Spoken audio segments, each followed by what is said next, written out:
Shanti, how are you? Osho once said that prostitution is a part of marriage institution. If you don't break the institution of marriage, it is impossible for us to remove prostitution from the society, because he sees prostitution as a cruelty against women, which is true. But what he means by breaking the institution of marriage is he doesn't like the idea of one sticking to another throughout the rest of their lifetime. So that's what marriage is all about, right? So he doesn't want that. Once you feel that you are no longer attracted to your couple, you can just go and say that I'm not anymore interested in you, so I want to just separate from you, and you can move on with your new partner. So that's the kind of life he preaches about. But what would happen if that's the case? Many would be left as single mothers, because obviously after delivering a child or two, a girl wouldn't be as attractive as she was before. So if someone is more inclined towards the sexual gratification, obviously he would leave her and he will look for some other. So it might sound attractive as long as we have this youthfulness in our blood, as long as we are healthy, but that's not going to be the case throughout, right? So it wouldn't work. And also there's another wide belief, especially in the recent days after witnessing a lot of rape, even the minors are victimized. So people say that if we can legalize the prostitution, then we can get rid of these rape cases, because people, if they want to gratify their sexual pleasure, they can go to the prostitute, so that the household girls will be safe and protected. But what would happen if that's, even if it is not legal throughout the world, it is still there. Prostitution is still there. It is the reality. And it is because of the prostitution all venereal diseases spread to the household innocent girls. So that wouldn't work as well. So is there any solution to save women both against prostitution and also against contracting such venereal diseases? Yes, there is a way. There is only one way out of that, and that is maintaining celibacy, brahmacharya. That's the only solution. So if I say we need to practice celibacy, then the first question that arises in everybody's mind is, how can we give rise to a baby if nobody has sex with anybody? So the answer to that is, in Bible, Jesus says about the last moment that the mother who is breastfeeding her baby will be suffering like hell in the end, and even the pregnant mothers will be suffering like hell. It means there will be so many sexual assaults in the end. They wouldn't even spare a breastfeeding mother or a pregnant to be mother. So that's going to be the scenario in the end, and that end is now. So, and also another thing is, if you are given a choice, there is a Hindu mythology where a saint was actually meditating on God Shiva, And when God Shiva appeared before him, he asked for a child. God Shiva says, you have two choices. One is you will get a healthy guy who will live for 100 years, but his character will be worst.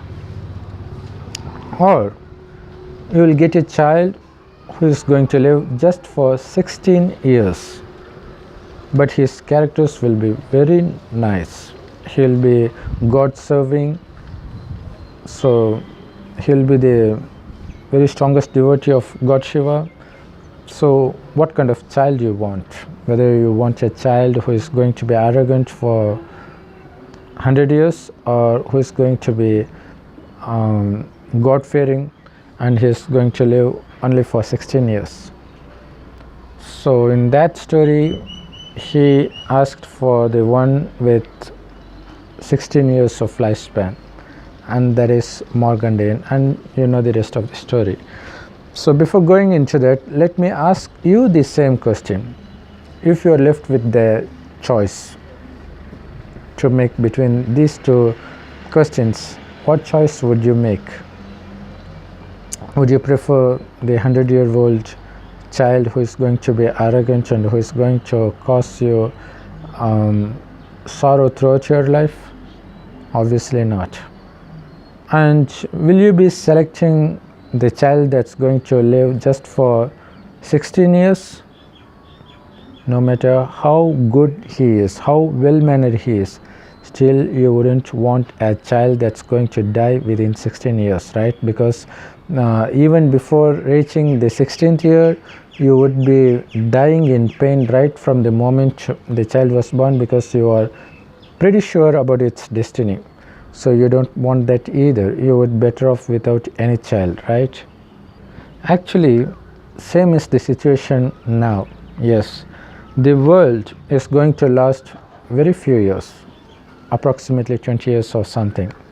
It's not accurately, just approximately. So what's going to happen within the next 20 years? The age itself is going to change. Now it is Kali Yuga. It's going to be Satyug within the next 20 years. So obviously your child is not going to enjoy all your property, and also the child is not going to take care of you in your elder age. Obviously you wouldn't face the elder age either, because the world itself will be finished before that. So why do we need a child now? If you think sex is just for the child, then obviously you don't need to have sex, because you don't need a child now. Okay, if you don't believe in this, if you don't believe that the world is going to complete within the next 20 years, you think it's going to last forever, okay, let that be the case, but that's not the truth. But for you, let that be the truth.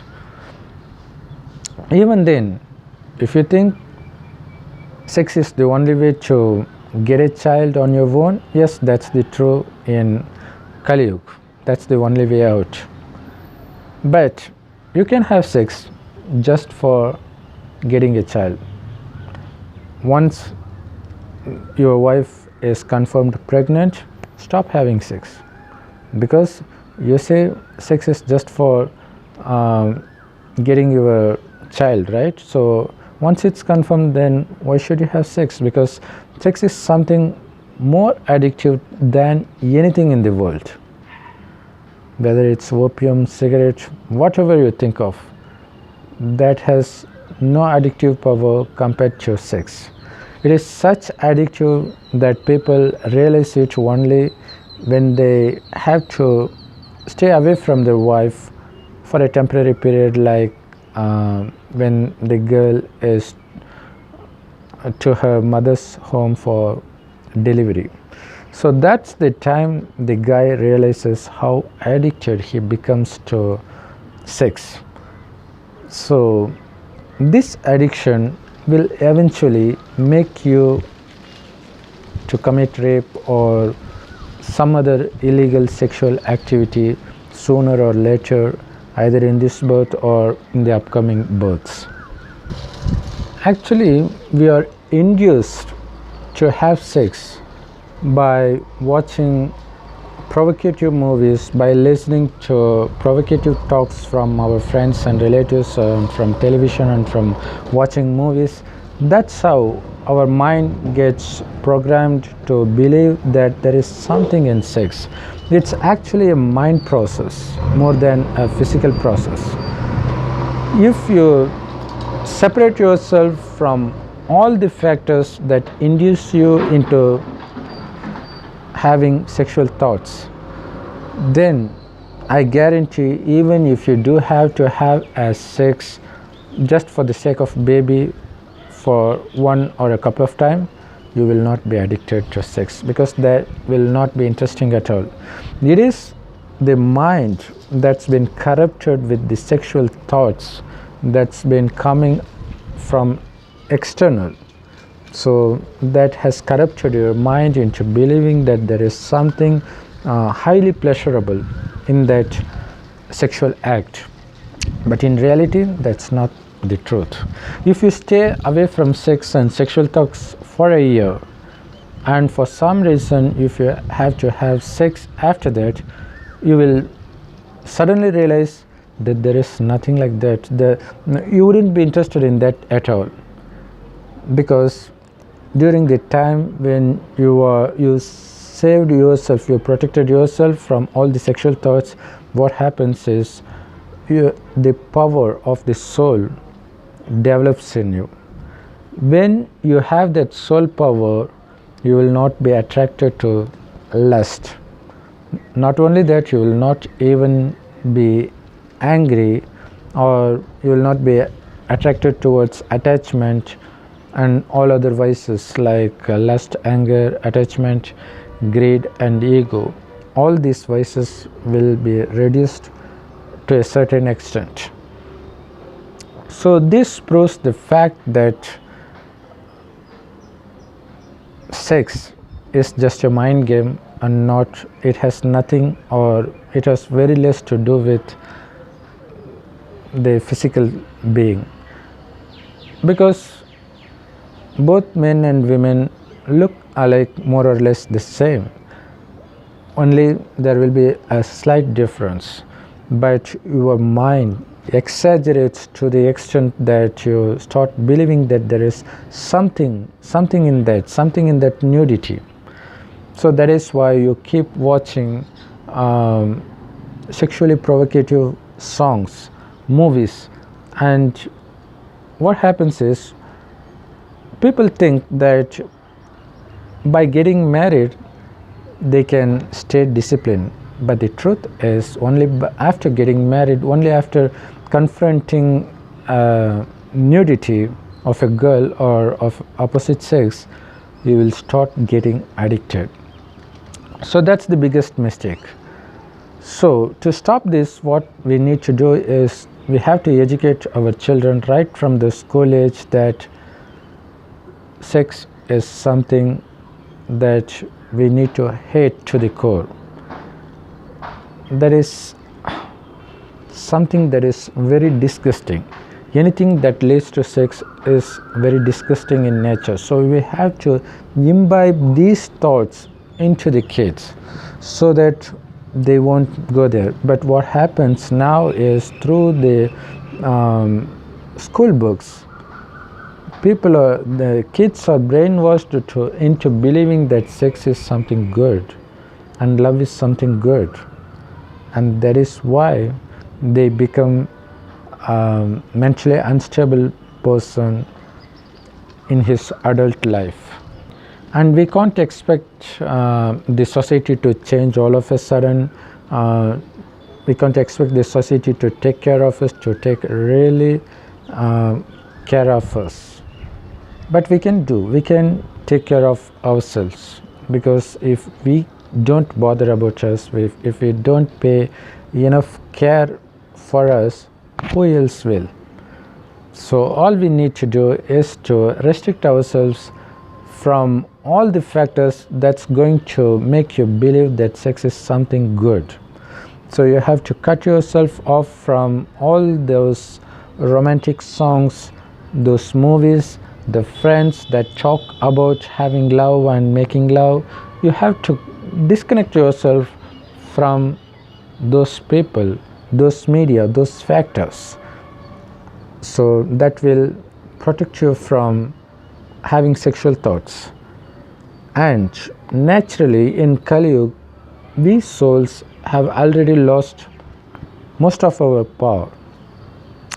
So by protecting ourselves against sex, the power doesn't drain as much as it would if we are into sexual thoughts.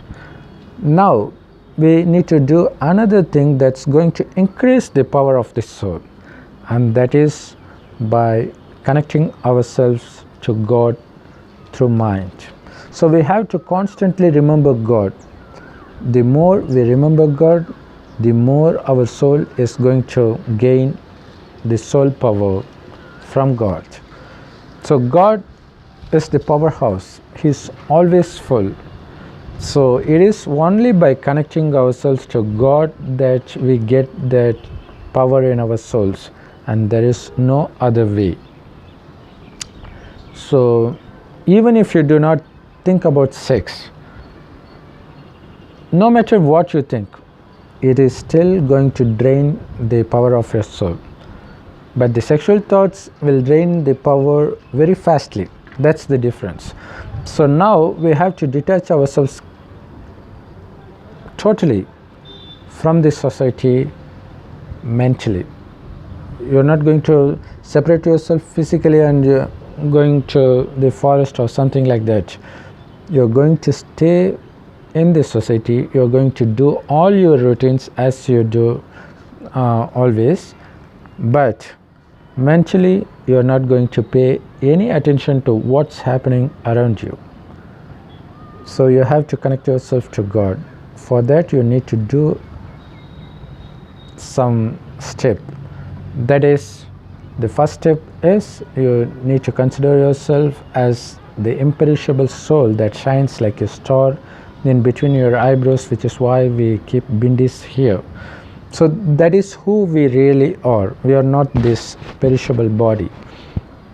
We are this imperishable soul that controls this body, that operates this body. So we have to bring this awareness that we are these souls. So God is actually the father of all souls, and he dwells in a place that is orange colored light world called Parandam or Parlok. In English we can call this the soul world. That is where we souls, before taking birth on the earth, resides along with our father God. And that God is called Shiva by Hindus, Heavenly Godfather by Christians, Allah by Muslims. So God is one, and the only difference between God and us is he is also a soul. That is why he is called Param Atma, that is the supreme soul. The only difference between God and the other souls is we enter the birth and death cycle. God stays away from this cycle. God doesn't take birth like us through your mother's womb, but he still has to play a role here in this time cycle that lasts for 5,000 years. This is called a kalpa.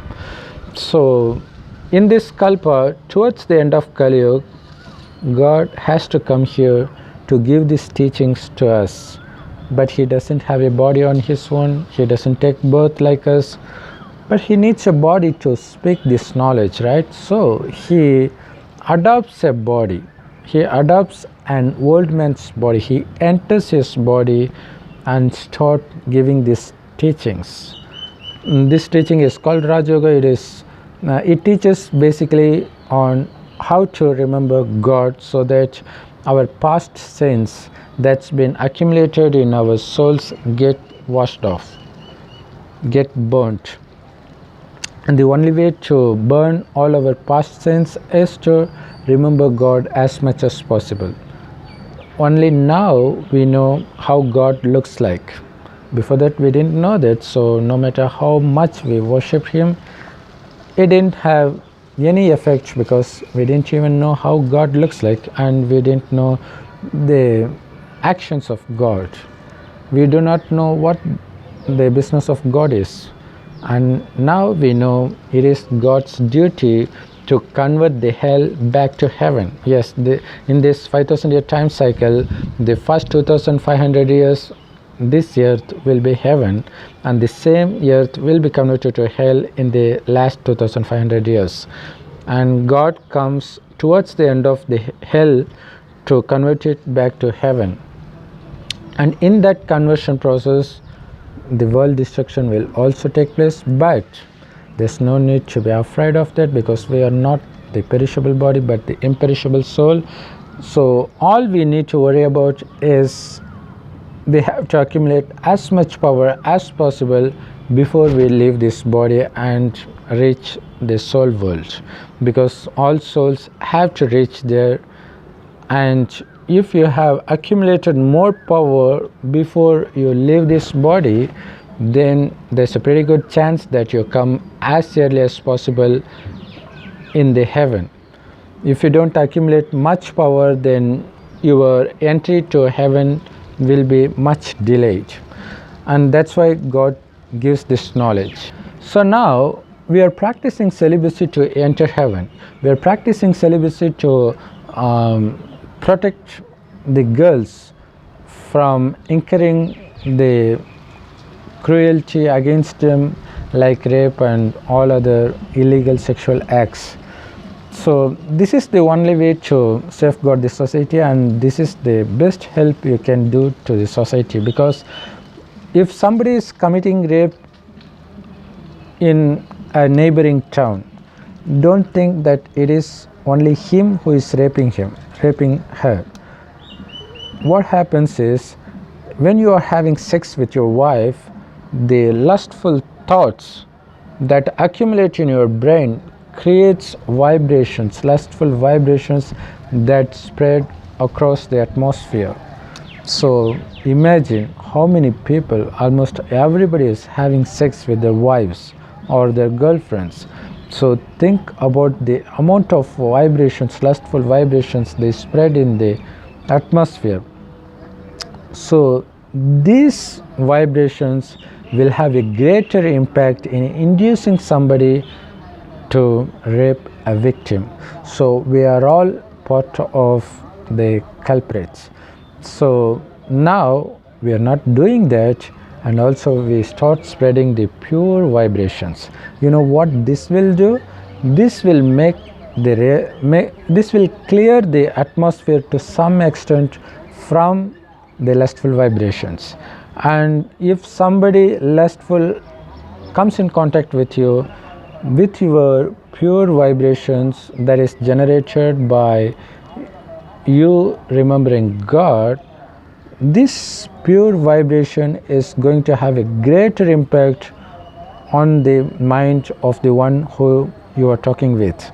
So he is going to all of a sudden have this impulse that what he's been doing is wrong. He would have this intuition that, why am I wasting my time in sex? That's going to drain my strength, physical strength, and also the mental strength, and also the soul strength.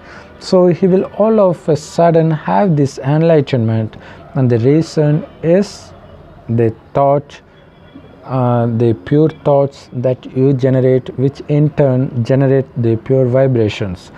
So this is the only way to safeguard our girls and also to safeguard our society. Thereby we make the whole world into heaven. But not everybody is going to accept this knowledge. Very few will accept this knowledge and practice this Rajayoga, that is remembering God as a point of light, and gather the strength to stand against these five vices like lust, anger, greed, attachment and ego, and they will come to heaven, and according to their effort they will get their position. But the rest of the world, the majority of world, will ignore this knowledge. So they will keep on indulging in these vices like lust, and that will in turn make the nature grow anger, which is why we are having these natural calamities like tsunami, earthquake, and so on. That will happen because that is how this old world will get destroyed, because it has to get destroyed for the new world to come into being. So everything is for our own good, but it is our duty to give this knowledge to everybody, and it is their luck whether or not to accept this and to help them progress. Om Shanti. Thanks for watching, and this is a part of the knowledge. This is just a drop of the knowledge from the ocean of knowledge, who is God. Yes, God Shiva himself is giving this knowledge through an old man. He names him Brahma, and this knowledge is called Murli. It is available in all Rajayoga meditation centers. To know the address of the Rajayoga meditation center in your area, in your country, you can WhatsApp me in this number +91 98 946 71743. Okay, share this video with your friends and relatives, and if you are curious, please leave us a comment, and do like the video if you really like this video, and subscribe to this channel if you haven't, and also click on the bell button next to the subscribe button. And thanks for watching. Have a nice day.